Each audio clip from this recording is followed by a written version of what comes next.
Junior కాలేజీలు మరియు degree college లెక్చరర్లకు మరి రెగ్యులరైజ్ చేయొద్దని కోర్టులో ధర్మాసనంలో వాళ్ళకు పర్మనెంట్గా చేయొద్దని మేము డిమాండ్ చేయడం జరిగింది.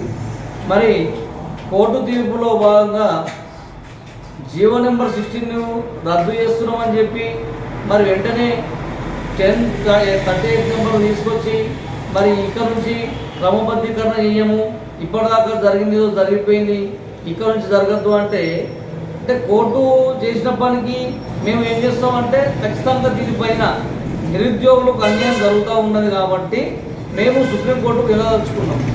ఎందుకంటే ఇప్పుడు హత్య చేసిన వ్యక్తిని ఇప్పటిదాకా చేసిరు హత్య సైతం చేయొద్దు అనే రకంగా తీర్పు వచ్చింది. ఇది అంటే గత ప్రభుత్వానికి ఇప్పుడున్న ప్రభుత్వానికి తేడా ఏమున్నదని నేను పూర్తిగా ఎక్కువ నేను డిమాండ్ చేస్తా ఉన్నాను.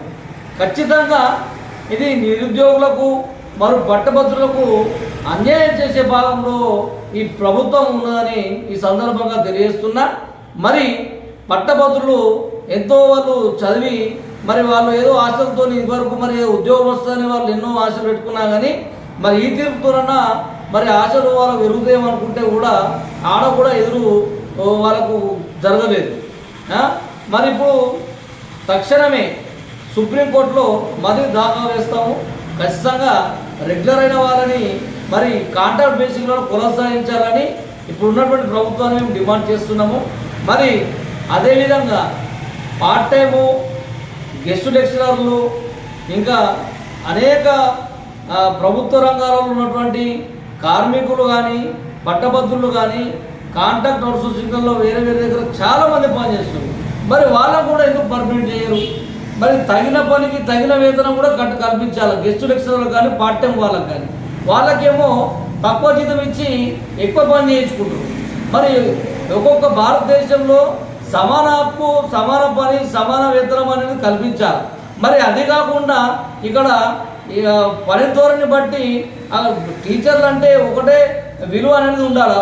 వాళ్ళకి పర్మనెంట్ ఉన్నాడా, కాంట్రాక్ట్ ఉన్నాడా, గెస్ట్ ఉన్నాడా అని కాదు, కానీ వాళ్ళకు ఉన్న మర్యాద అనేది ఒకటే విధంగా ఉండాలని నేను డిమాండ్ చేస్తూ ఉన్నా. ఆయన తక్కువ చూసుడు ఎక్కువ చూసుడనే కాకుండా ఖచ్చితంగా అందరినీ పర్మనెంట్ చేయాలా. లేని పక్షంలో కాంట్రాక్ట్ లేదా ఇప్పుడు ఈ జీవోని రద్దు చేయాలా. 16 జీవోని రద్దు చేయడం అని కాదు, కాంట్రాక్ట్ లెక్చరర్ తొలగించి రెగ్యులరైజ్ అయిన తొలగించి కాంట్రాక్ట్గా పరిగణించాలి. మేము వెంటనే దీనిపై సుప్రీంకోర్టుకు పోతున్నామని తెలంగాణ బీసీ గ్రాడ్యుయేట్ ఫోరం నుంచి డిమాండ్ చేస్తూ ఉన్నాం.